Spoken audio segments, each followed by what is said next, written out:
morning guys, welcome back to another very short episode of Unplugged TV maybe. I just turned on the car from yesterday's drive, no, from the drive the day. Well, I just lost another 0.1 ampere hour. Battery condition.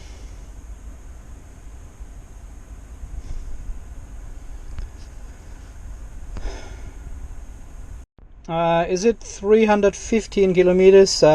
Quick maths, yeah, about 315 kilometers. And 4 days. The 4 days seems to be a factor, I don't know. Every 4 days I'm losing 0.1 ampere hours for the last 4 times. 40, 30.9, 30.8. So 40. 0.9, 0.8, 0.7, 0.6. So state of health is going down further.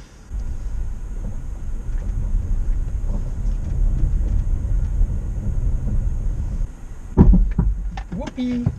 So the last couple of days we did some trips in this area here, did some bushwalking and visited some national parks and state forests. And I did a lot of hybrid driving, of course, so I wasn't driving on pure EV all the time. But you can see the GOM now shows 77 kilometers on a full charge, which is totally bullshit anyway. What I want to say is I took the car totally out of its normal usage pattern when I just drive to work and come back home, so of the usual commute I have every day. Because I had a week off this week, we did totally different driving with the car. And it's not like the car is monitoring your driving style and adapt the degradation calculation to your driving style. It's not doing things like this. It's not that smart. The BMW is a dumb... The BMW is a dumb little device, and it does not calculate, it does not take into account how you drive, how you charge, whatever you do with the battery. It just follows something, some internal calculations, and it does not matter what you do, how you treat the battery. You can potentially, all you're trying to do is tricking the software. The software is not able to calculate the true state of health and charge. It estimates roughly what is going on in the battery and shows you 70 plus kilometers in the morning. So even this calculation is totally out of whack after a hybrid drive. And I read in the Team PHEV forum this morning that the first car who got the new battery and triple procedure had 3 drops as well, and is down to 39.7% now. Everyone is scratching their heads. Mitsubishi has no idea what is going on, why this is all happening. They don't know how to fix it. So at the moment the triple procedure hashtag PHEV cure is not working. It's not making a long-term difference, not even a medium-term difference. It looks like eventually it falls back to the normal pattern, and it goes down, down, down, down, down quickly. Far more quickly. We are talking about a brand new battery, and this should not lose capacity after 160 kilometers, 250 or 320 kilometers. It should not do that. 0.2 kilometers traveled, and I lost 34 kilometers on the gasometer. Why would you even have it? Why? It's so useless. Unbelievable. So the gasometer went down by 57 kilometers, and we have traveled only 16.7. So that's how good the GOM is. I can't. Just bug me once and then it's okay, right? Battery conditions. Yeah, so that's where we are at. 39.6 ampere hours after 315 kilometers. And again 4 days later. We don't need the car for the next 2 days, so I'll leave it as it is on 62.6%, which is ideal to leave a lithium-ion battery in it. And I'm sure after traveling another week, next week, we will see another drop down to 39.5 ampere hours. Guys, sorry for having my old garden shirt on. I was just at the transfer station getting this trailer of rubbish. I can take it off if you want to. Okay. Well, guys, yeah, as you can imagine, I got heaps of emails and messages in the last couple of weeks about the triple procedure. People wanted me to help, to write something to their dealers, to give them a template, to complain with Mitsubishi and all. I am happy to help, but I'm a little bit lost when it comes to these sorts of requests, because I don't know your local laws. I don't know what kind of consumer law you have, what kind of battery condition warranty you have, what kind of conditions your car was in when you bought it. You know, I just don't have enough information to give you the right advice for all these requests. So please excuse if I keep them very, very general and don't make them fit especially to your individual case. And from what I can hear all over the world, I've got messages from the UK, a lot of from the UK, Norway, Switzerland, Ireland, Germany, Austria, lots of contacts now in the United States, 2018 models, Canada as well. And pretty much they're all the same. The car is only a few months old, maybe a year, maybe 1.5 years, and has degradation like crazy. The figures the PHEV watchdog shows are insane. And I was in contact with some of the owners in Canada, for example, and they provided me with details of their battery warranty, which is a 10-year battery warranty in Canada. But unfortunately, it does not include any degradation, any figures, nothing. So obviously these 10 years of battery warranty only cover you for a total fail of the drive or the traction battery, but not for degradation. And it was also interesting to hear that Canada actually gives you a 35 kilometer range on the Outlander PHEV in their advertising on the website. And of course, when people get the car new, it has more like 45, 50 kilometers, so far above this statement over there. And we have been discussing these cases over there for quite a while now. And I cannot see how you actually can make a claim with Mitsubishi in Canada at all, because you don't have any problems with the battery in terms of the battery is not working at all. So you also do more than 35 kilometer of range, which they promise you when you bought the car.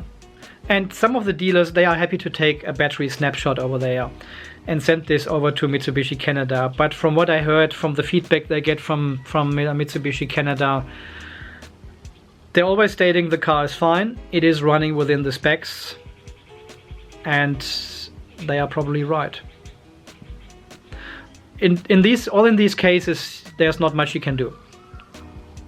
You are above the 35 kilometers and you are within the 10-year warranty, which doesn't pick up these kind of problems of degradation. If you could prove to Mitsubishi there is a problem with the software, this is clearly covered within the warranty. But how do you prove that? You can only go to your dealership, they do a snapshot, they do a TSR, technical service record, I'll link it here, which actually measures only the 80 cells, gives you an indication what voltage each cell has. And if the spread between the weakest and the highest cell is not, say, above 20 millivolt, you get a pass. If there's a big pass in the top of this report, and this is all you get. They will send this report off to Mitsubishi in your country, and they will say, look, it passed. It's all fine. Battery is working normally, all fine. Everything else, if you don't get the range, it's your driving style. You've got the heater on, you've got the air condition on, you do preheating, you do all kind of shit, you drive like an asshole. This is your own fault. If you don't get the 35 kilometers or the 50 kilometers or 55 or 54 kilometers, it's your own fault. There's nothing to claim. And I'm getting similar feedback from other countries as well. If there's no battery degradation warranty stated somewhere, you won't be able to claim anything. Unless you go under the promised range, which is still hard to prove because obviously your driving style is different to what the dealer does, to what everyone else does. It's a different area that drives the car in. All this kind of takes its toll on the EV range, of course. So what can you do? Well, as I said, it's important to collect information, to collect data, team up with other people in your country, compare the situation, compare data, compare ranges, state of health, and make it bigger. Make the problem as big as possible in your country, of course. Then also have a look in your consumer law of your country. We here in Australia, we have a fairly strong one, as you know. Maybe you've got something similar in your country, because I didn't know about all these laws before we formed this Team PHEV group here in Australia, and people actually added these information into this forum and said, look, we can do this, we can do that, and came up with all these ideas to contact consumer groups and lawyers. I didn't know about this, and that's why I think it is important to talk to other people in your country. So collect information and make sure you get everything right. Have a look in your local consumer laws and see what you can do. What are you covered for with such a car? If it's only 1 or 2 years old and it doesn't meet your expectations, there might be something you can actually claim and provide Mitsubishi with and say, look, this is against the law what you are doing. I have my strong doubts that Mitsubishi Motors Japan will do a recall on any of these vehicles, that they will actually do a software update on these vehicles, especially not on the older ones, of course, on the 2014, 15, 16 models.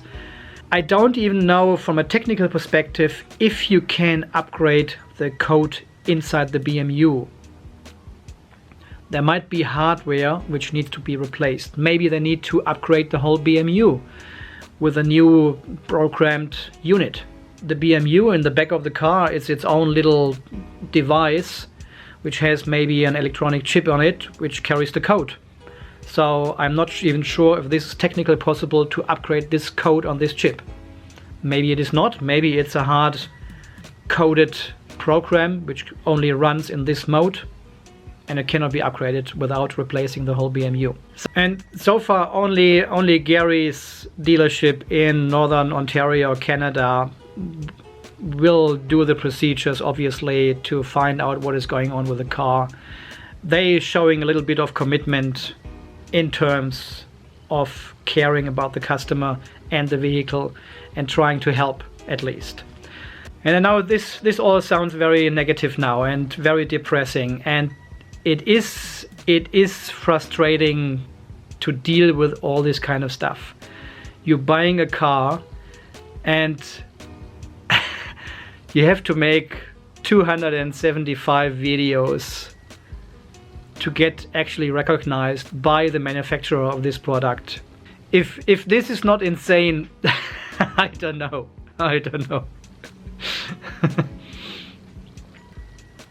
The BMU does what the BMU does. It can only do one thing. It can only calculate, estimate the state of health of the battery.